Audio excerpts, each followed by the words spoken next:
Olá, está no ar o FAB e a Indústria de Defesa. O novo programa da FAB TV vai mostrar todos os meses como são fabricados os equipamentos utilizados no dia a dia pela Força Aérea.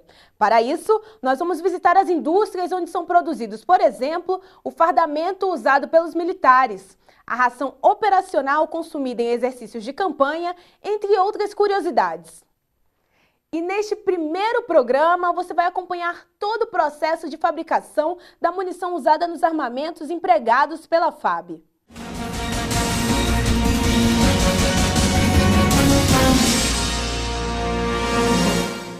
Nós estamos em Ribeirão Pires, na Grande São Paulo, e vamos mostrar os processos de fabricação das munições utilizadas nos diversos armamentos da Força Aérea Brasileira.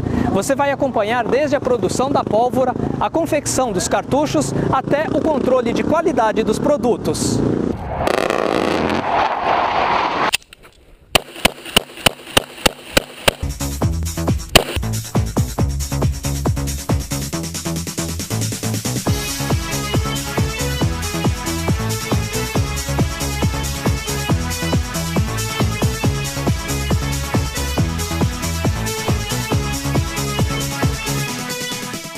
É neste complexo formado por várias fábricas que o latão ganha forma de estojo, o chumbo se transforma no núcleo do projétil e a nitrocelulose vira pólvora para a produção de munições como 9mm, 30mm e .50, utilizadas pela Força Aérea Brasileira.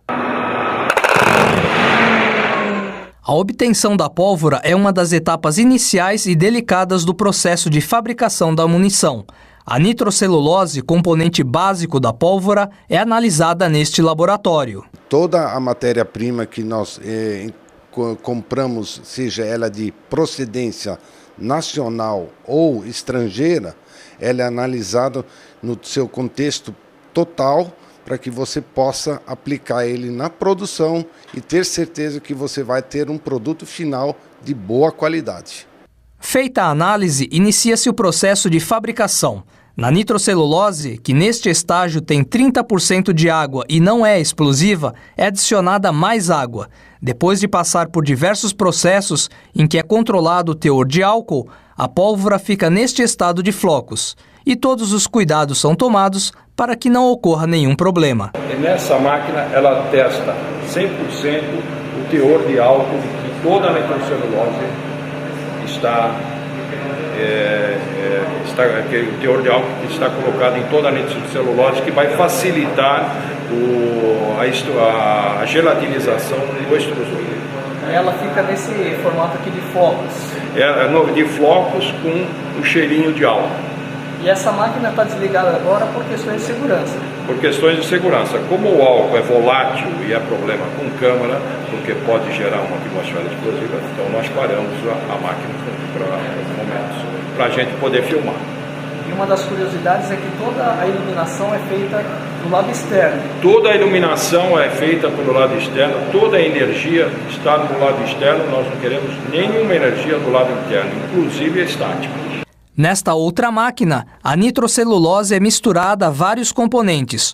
O álcool confere uma consistência gelatinosa à pólvora, que sai desse extrusor no formato de um fio de macarrão. Esse fio é cortado a 1000 rotações por minuto. Esta é a pólvora base simples. Grande vantagem desse processo é o controle de qualidade, porque os componentes são controlados em 7 quilos, não numa batelada de centenas de quilos. Depois de passar por um processo de secagem e tratamento, a pólvora recebe neste prédio aqui grafite para aumentar a fluidez e diminuir as energias estáticas. A pólvora, que era branca, fica desta cor. Nesse estágio, a pólvora já está praticamente pronta para ser utilizada nos armamentos. Agora que a gente já sabe como é feita a pólvora, nós vamos visitar a fábrica de copos. Aqui o latão é transformado no estojo da munição. Por questões de segurança, nós precisamos utilizar os equipamentos de proteção individual. O processo de fabricação do estojo da munição começa com essas enormes bobinas de latão. Elas são cortadas em forma de disco e, em seguida, é embutido um copo.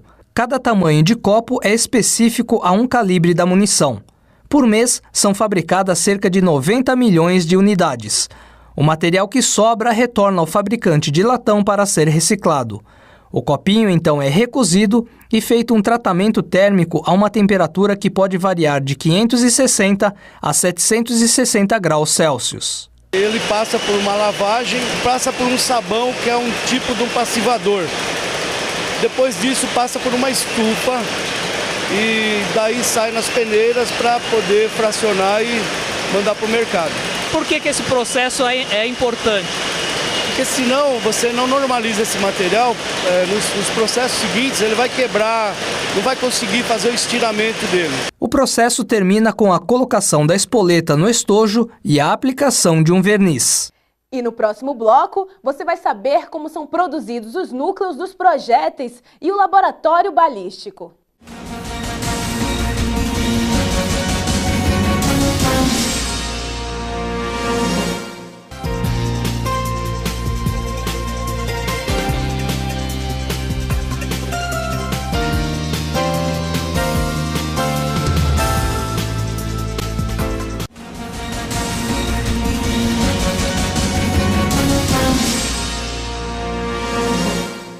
Estamos de volta e agora vamos mostrar como são feitos os núcleos dos projéteis.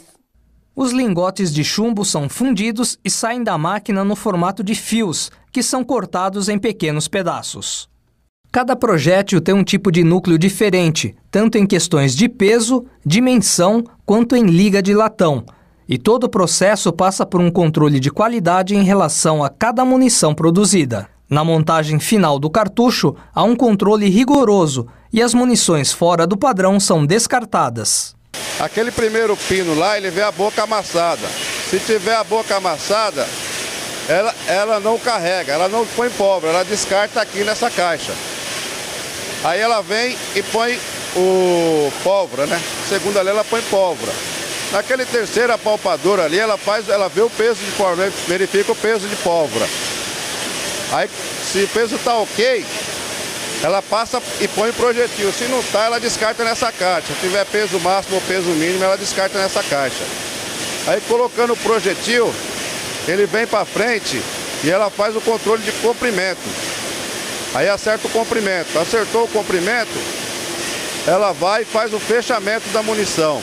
Já esta máquina faz uma inspeção do cartucho. É projetada a sombra do produto em um sensor que capta as dimensões externas da peça. 400 peças são analisadas em apenas 1 minuto. Todos os defeitos são descartados quando encontrados e assim você garante que as peças boas, só as peças boas dão seguimento ao processo.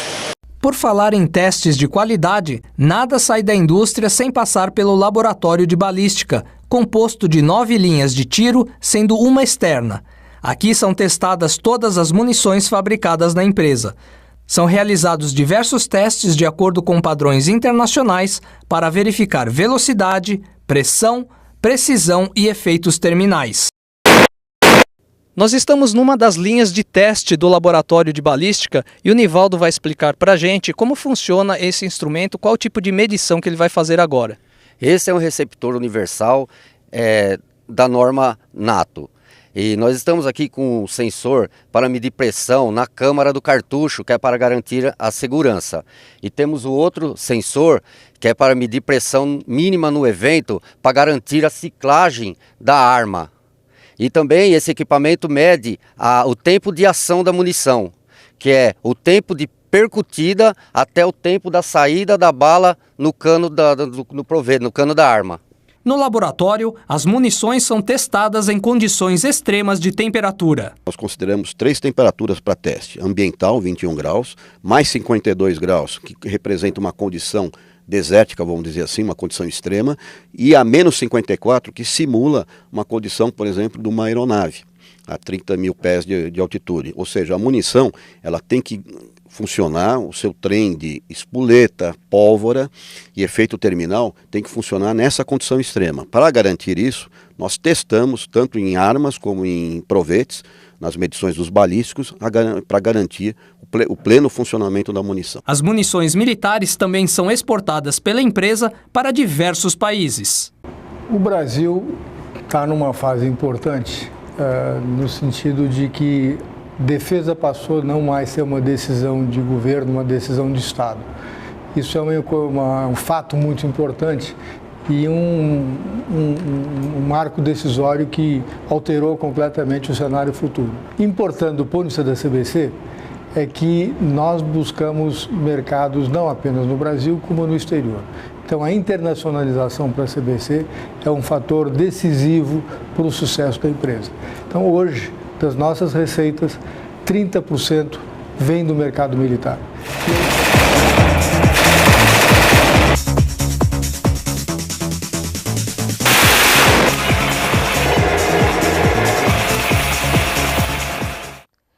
O programa FAB e a indústria de defesa termina aqui.